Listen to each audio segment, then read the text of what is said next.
ಎಲ್ಲರಿಗೂ ನಮಸ್ಕಾರ. ನಾನು ರಮೇಶ್. ಬಿಗ್ ಬಾಸ್ ಸೀಸನ್ 12 6ನೇ ವಾರ ಚಂದ್ರಪ್ರಭಾ ಅವರು ಎಲಿಮಿನೇಟ್ ಆಗಿ ಆಚೆ ಬಂದಿದ್ದಾರೆ. ಈಗ ಚಂದ್ರಪ್ರಭಾ ಅವರು ಆಚೆ ಬಂದ ಮೇಲೆ ಇಂಟರ್ವ್ಯೂಗಳಲ್ಲಿ ಏನು ಹೇಳ್ತಾ ಇದ್ದಾರೆ, ನನಗೆ ಬಿಗ್ ಬಾಸಲ್ಲಿ ಇರೋದಕ್ಕೆ ಇಷ್ಟ ಇರಲಿಲ್ಲ, ಬಿಗ್ ಬಾಸ್ ನನ್ನಂಥವ್ರಿಗೆ ಸೂಟ್ ಆಗೋದಿಲ್ಲ, ಅದಕ್ಕೋಸ್ಕರ ನಾನೇ ಸೆಲ್ಫ್ ಎಲಿಮಿನೇಟ್ ಆಗಿ ಆಚೆ ಬಂದುಬಿಟ್ಟೆ ಅನ್ನೋ ಥರ ಅವರು ಸ್ಟೇಟ್ಮೆಂಟ್ಗಳನ್ನ ಕೊಡ್ತಾ ಇದ್ದಾರೆ. ನೋಡಿ, ಅವರು 6 ವಾರ ಬಿಗ್ ಬಾಸಲ್ಲಿದ್ದಾಗ ಯಾವಾಗಲೂ ಕೂಡ ಅವ್ರಿಗೆ ಮನೆಗೆ ಹೋಗ್ಬೇಕಂತ ಅನಿಸಿರೋದಿಲ್ಲ. ಗಿಲ್ಲಿ ಜೊತೆ ಫ್ರೆಂಡಾಗಿ ಎಂಟರ್ಟೈನ್ ಮಾಡ್ಕೊಂಡಿರ್ತಾರೆ, ರಿಷಾ ಜೊತೆ ಕೀಟ್ಲೆ ಮಾಡಿಕೊಂಡು ಎಂಜಾಯ್ ಮಾಡ್ಕೊಂಡಿರ್ತಾರೆ. ಆಮೇಲೆ ಅವರೇ ಹೇಳ್ತಾ ಇದ್ದಾರೆ, ಗಿಲ್ಲಿ ಮತ್ತು ರಕ್ಷಿತಾ ಜೊತೆ, ಕಾವ್ಯ ಜೊತೆ ಒಳ್ಳೆ ಫ್ರೆಂಡ್ಶಿಪ್ ಬಾಂಡ್ ಬೆಳೆಸ್ಕೊಂಡು ಫ್ರೆಂಡ್ಲಿಯಾಗಿದ್ವಿ ನಾವು ಅಂತೆಲ್ಲ ಹೇಳ್ತಾ ಇದ್ದಾರೆ. ಜಸ್ಟ್ ಒಂದು 2-3 ದಿನದ ಹಿಂದಗಡೆ ಗಿಲ್ಲಿ ಅವ್ರ ಹತ್ರ ಸ್ಪಂದನ ಮತ್ತು ಕಾವ್ಯ ಅವ್ರ ಜೊತೆ ಇದೇ ಚಂದ್ರಪ್ರಭಾ ಅವರು ಡಿಸ್ಕಸ್ ಮಾಡಿರ್ತಾರೆ.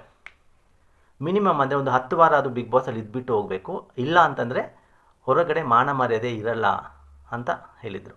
ಅದಕ್ಕೇನರ್ಥ? ಅವ್ರಿಗೆ ಬಿಗ್ ಬಾಸಲ್ಲಿ ಇರಬೇಕಂತಲೇ ತಾನೇ ಅರ್ಥ, ಇರಬೇಕನ್ನೋ ಮನಸ್ಸಿದೆ ಅಂತಲೇ ತಾನೇ ಅರ್ಥ. ಬಟ್ ಇವಾಗ ಹೇಳ್ತಾ ಇದ್ದಾರೆ, ನನಗೆ 1 ವಾರದಿಂದ 4 ದಿನದಿಂದ ಬಿಗ್ ಬಾಸ್ ಮನೇಲಿ ಇರೋದಕ್ಕೆ ಇಷ್ಟ ಆಗ್ತಾ ಇರಲಿಲ್ಲ ಅಂತ. ಇಷ್ಟ ಆಗ್ತಾ ಇರಲಿಲ್ಲ ಅಂತಂದರೆ ಫ್ರೆಂಡ್ಸ್ ಜೊತೆ ಶೇರ್ ಮಾಡ್ಕೊಬೋದಿತ್ತಲ್ವ, ಯಾವುದಾದ್ರೂ ಒಂದು ಕ್ಯಾಮ್ರಾ ಮುಂದಾಗಡೆ ಬಂದು ಬಿಗ್ ಬಾಸ್ ಅವ್ರಿಗೆ ಇನ್ಫಾರ್ಮ್ ಮಾಡ್ಬೋದಿತ್ತಲ್ವ. ಅದೆಲ್ಲ ಬೇಡ, ಆಚೆ ಬಂದುಬಿಡಬೇಕು ಅನ್ನೋದು ಅಷ್ಟೊಂದು ಇದ್ದಿದ್ದರೆ ವೀಕೆಂಡ್ಗಿಂತ ಮುಂಚೆನೇ ಡೋರ್ ಓಪನ್ ಇತ್ತಲ್ವ, ಆಚೆ ಬರ್ಬೋದಿತ್ತಲ್ವ. ಅವಾಗೆಲ್ಲ ಬರಲಿಲ್ಲ.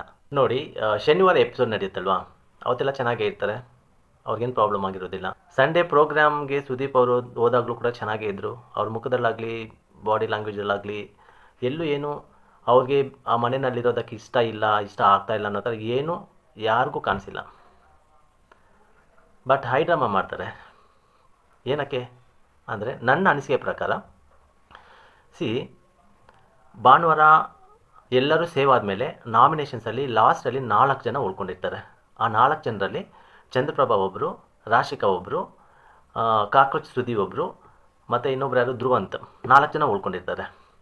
ಸೊ ಆ 4 ಜನ ಉಳ್ಕೊಂಡಿರೋಂಥ ಆ ಮೂಮೆಂಟಲ್ಲಿ ಚಂದ್ರಪ್ರಭಾ ಅವರ ತಲೆಯಲ್ಲಿ ಒಂದು ಯೋಚನೆ ಬಂದಿರ್ಬೋದು. ಅದೇನು ಅಂತಂದರೆ, ರಾಶಿಕಾ ಚೆನ್ನಾಗಿ ಗೇಮ್ ಆಡ್ತಾಳೆ, ಸ್ಟ್ರಾಂಗ್ ಆಗಿದ್ದಾಳೆ, ಅವಳು ಸೇವ್ ಅಂತೂ ಹಾಗೆ ಆಗ್ತಾಳೆ. ಧ್ರುವಂತ್ ಕೂಡ ಚೆನ್ನಾಗಿ ಮಾತಾಡ್ತಾರೆ, ಚೆನ್ನಾಗಿ ಆಟ ಆಡ್ತಾ ಇದ್ದಾರೆ, ಸೊ ಅವರು ಸೇವ್ ಆಗ್ತಾರೆ ಅನ್ನೋದು ಚಂದ್ರಪ್ರಭಾ ಅವರ ತಲೆಯಲ್ಲಿ ಬಂದಿರುತ್ತೆ. ಆಮೇಲೆ ಕಾಕ್ರೋಚ್ ಅವ್ರ ಬಗ್ಗೆ ಕೂಡ ಚಂದ್ರಪ್ರಭಾ ಅವ್ರಿಗೆ ಪಾಸಿಟಿವ್ ಆಗೇ ಇತ್ತು. ಅವರು ಕೂಡ ಚೆನ್ನಾಗಿ ಮಾತಾಡ್ತಾರೆ, ಚೆನ್ನಾಗಿ ಆಟ ಆಡ್ತಾರೆ, ಸೊ ಅವರು ಸೇವ್ ಆಗ್ಬೋದು. ಇನ್ ಕೇಸ್ ಕಾಕ್ರೋಚ್ ಸುದ್ದಿ ಅವರು ಏನಾದರೂ ಸೇವ್ ಆಗಿಲ್ಲ ಅಂತಂದರೆ ಅವರನ್ನು ಅವ್ರು ಸೇವ್ ಮಾಡ್ಕೊಳ್ಳೋದಕ್ಕೆ ಇಮ್ಯುನಿಟಿ ಚೈನ್ ಇದೆ. ಸೊ ಹಾಗಾಗಿ ಫೈನಲಿ ಇವತ್ತು ನಾನೇ ಮನೆಗೆ ಹೋಗ್ಬಿಡ್ತೀನಿ ಅನ್ನೋ ಥರ ಒಂದು ಯೋಚನೆ ಚಂದ್ರಪ್ರಭಾ ಅವರ ತಲೆಗೆ ಬಂದಿರುತ್ತೆ. ಸೊ ಯಾವಾಗ ಆ ಥರ ಯೋಚನೆ ಅವ್ರಿಗೆ ಬರುತ್ತೆ, ಆವಾಗ ಇಮಿಡಿಯೇಟಾಗಿ ಅವರು ಮೆಂಟಲಿ ಡಿಸ್ಟರ್ಬ್ ಆಗ್ತಾರೆ.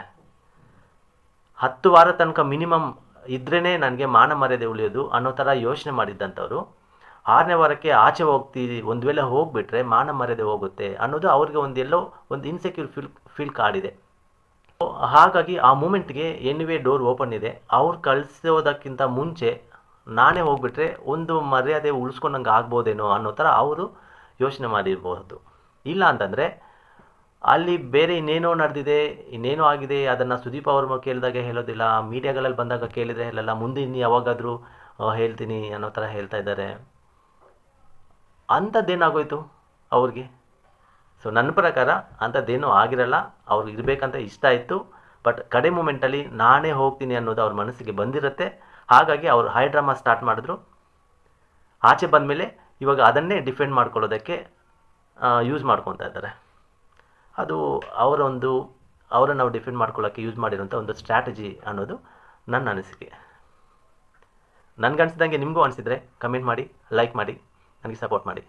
ಹಾಗೆ ಪ್ಲೀಸ್ ಯಾರೆಲ್ಲ ನನ್ನ ಚಾನಲ್ನ ಸಬ್ಸ್ಕ್ರೈಬ್ ಮಾಡದೆ ಹಾಗೆ ನೋಡ್ತಾ ಇರ್ತಾರೆ ವೀಡಿಯೋಸ್ನ, ಪ್ಲೀಸ್ ದಯವಿಟ್ಟು ಸಬ್ಸ್ಕ್ರೈಬ್ ಮಾಡಿ ನನಗೆ ಸಪೋರ್ಟ್ ಮಾಡಬೇಕಾಗಿ ನಿಮ್ಮೆಲ್ಲರಲ್ಲಿ ಬೇಡ್ಕೊಳ್ತಾ, ನನ್ನ ವೀಡಿಯೋ ನೋಡಿದ್ದಕ್ಕೆ ನಿಮ್ಮೆಲ್ಲರಿಗೂ ಥ್ಯಾಂಕ್ಸ್ ಅಂತ ಹೇಳ್ತಾ, ಮತ್ತೊಂದು ವೀಡಿಯೋದಲ್ಲಿ ಮತ್ತೆ ಸಿಗೋಣ.